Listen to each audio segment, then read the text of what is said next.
What's up, Crypto Universe? Thank you for catching me, Eugene Tay, on Rock the Block Dailies, where I share with you my pick for the daily highlight news that is important to you guys.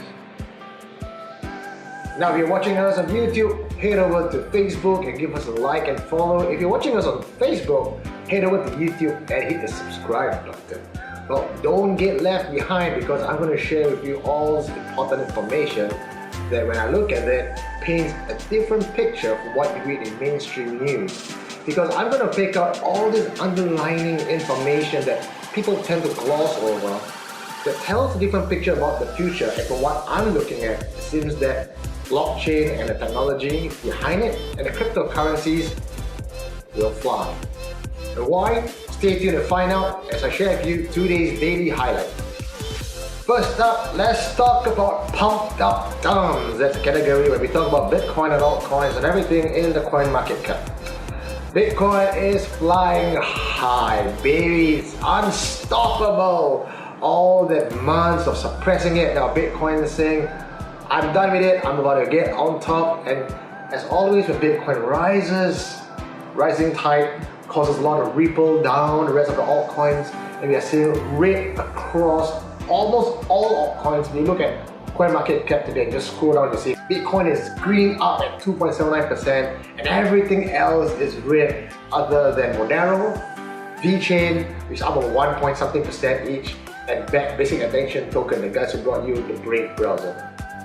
The only exception to this is the decentralized platform called Holo, which has seen a rise of 45% in the last 24 hours because there's news of it getting listed on Binance. And in FUD news for today, fear, uncertainty and doubt, Airbloc, the project that brings you decentralized ad data marketplace, has recently announced that they are delaying the unlocking of their tokens. Why? Due to unfavorable market conditions, they say. Well, I'm not sure what that means. I left them a message on Twitter like, hey, market looks kind of great, what are you talking about? Unless they made altcoins, and then that might make some sense. Well, that's Airbloc for you. What do you think about them? Is there troubles behind the scenes? Who knows? But I met them in Singapore, those Korean guys, very nice, very earnest, and I do wish them all the best. And also talking about ad data sales in the marketplace, there's a lot of competitors out there, so I'm not sure how Airbloc is going to perform with such a delay. Well, let me know what you think. And on Mediasizing the Regulators, well, the biggest news for today is on this guy called Ross Ulbricht. You might know him as the dead Pirate Roberts. Who is Ross and who's the dead Pirate Roberts? Well, you've just been onto the scene. You might have not heard of this guy because he was the brains behind Silk Road.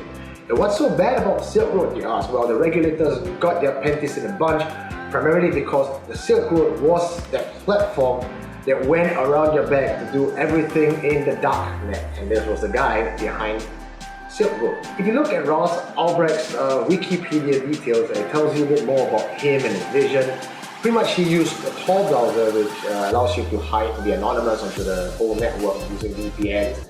And coupling that with the anonymous element of Bitcoin, he went around to sort of facilitate the dark net transactions, the hiring of hitmen, drug trafficking, etc., what have you. And he was caught, not because he was careless, mind you, he was caught because he was concerned. How the FBI got to him was they tracked him all the way, they went to his old forums, they found out his real name, tracked his address, and then while he was working on the bench, the FBI pretended to be a couple, they had a fight, and just as he went out there to try to help them resolve it, a third agent came down, snatched his laptop, plugged in the thumb drive. All this is very action-packed, downloaded all his necessary content and then throw him to jail. And that's not it. He's now serving life sentence without parole.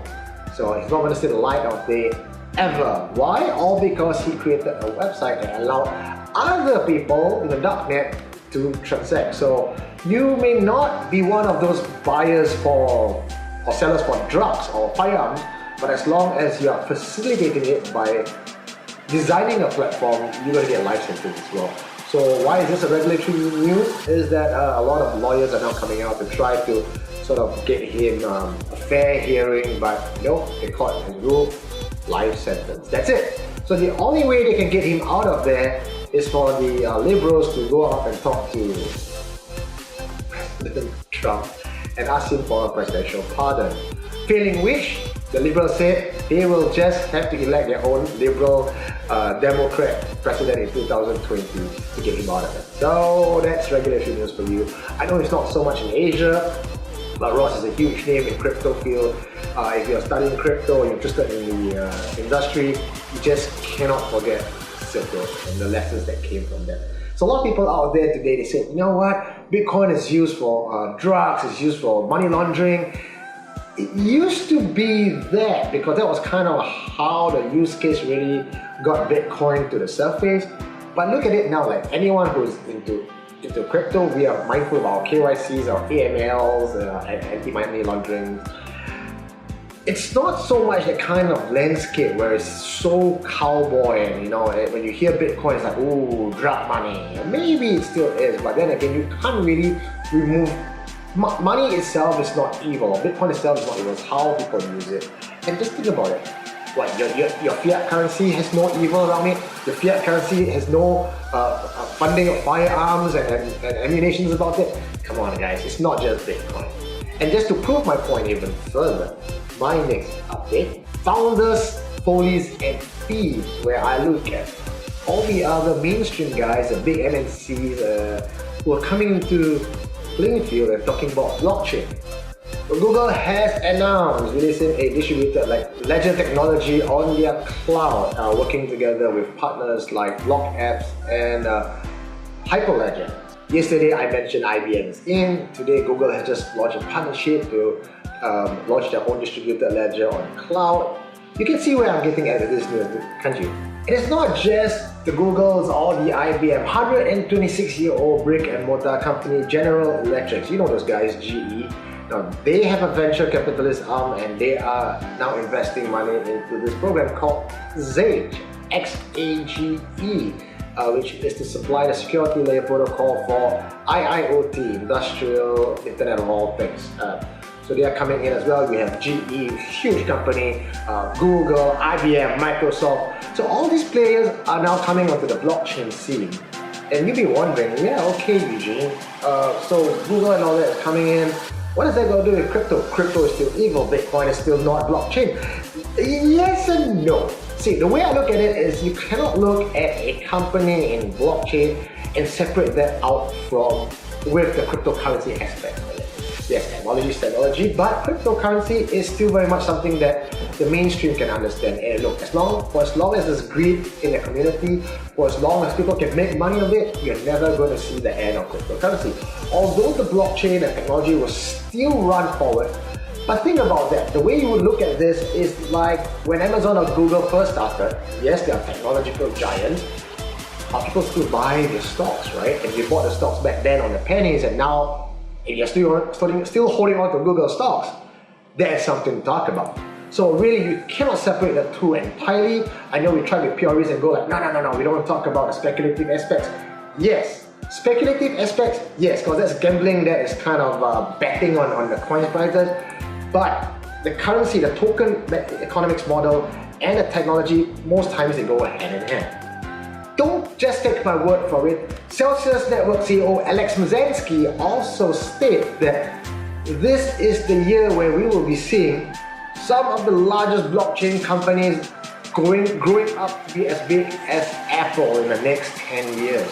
And he is right. And also echoing that sentiment is Crypto Crow Jason Appleton, who says 2018 will be the last time we see retail investors like you and me getting in on the action for a very low investment cost. For you guys watching this, I want to get your take on that. I want to know how you feel. See, as I mentioned earlier in the starting part of this whole daily update, we talk about picking up the news that tell a bigger story. So this daily update is not just about telling you the headlines, it's about forming together a picture that paints the future. I mean, I'm just hypothesizing here, right? You know, it's speculative, of course, but that is also based on some facts that we have found. So we've talked about Google, IBM, Microsoft coming in, we've talked about GE coming in. Yeah, big boys coming, play the game, institutional investors have already came in.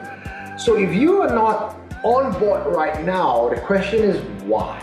If you talk about this place being a den of evil, well, that's all in the past. It's becoming a lot better now, and a lot of legitimate projects are coming up. And you talk about being burnt on the front of investment, well, being in crypto doesn't mean you just have to buy in on all the altcoins that you see or fall into in love with all the white papers that you read.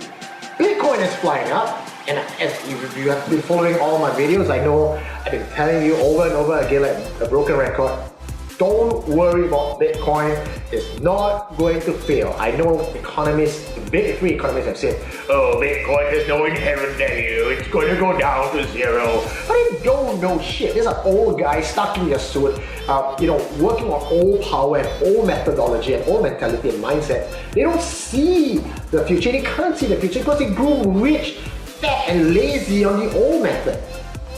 So of course you're going to say it doesn't work, but if you look at everything that's been progressing, if you've been hearing all my daily videos that I've been sharing, it's taking a lot of time to research and record this, mind you. Not because I earn a single cent out of it, but because I love the community so much. I love what I'm in, and really I just want to share this with you, and hopefully that you come in on this, and in a few years to come, you might be looking back at my videos and say, yeah, Eugene said that from Rock the Block, right? Like how I just quoted Crypto Cool. Maybe somebody might quote me. I don't know. Yeah, so $7,800 going to $8,000. I truly believe that all those people who have been saying Bitcoin's going to $25,000 this year, even more, I think you're right. If you think I'm wrong, tell me why. Put it down in the comments below. I'd love to hear from you. If you like what I've been talking about, please share this with your friends. We love to get this word out and have more people on board, right? So my name is Eugene Tay. I hope you guys enjoy watching all this. And let me know what you want me to talk about tomorrow. Okay? And you're watching Rock the Block Dailies. I'll see you tomorrow.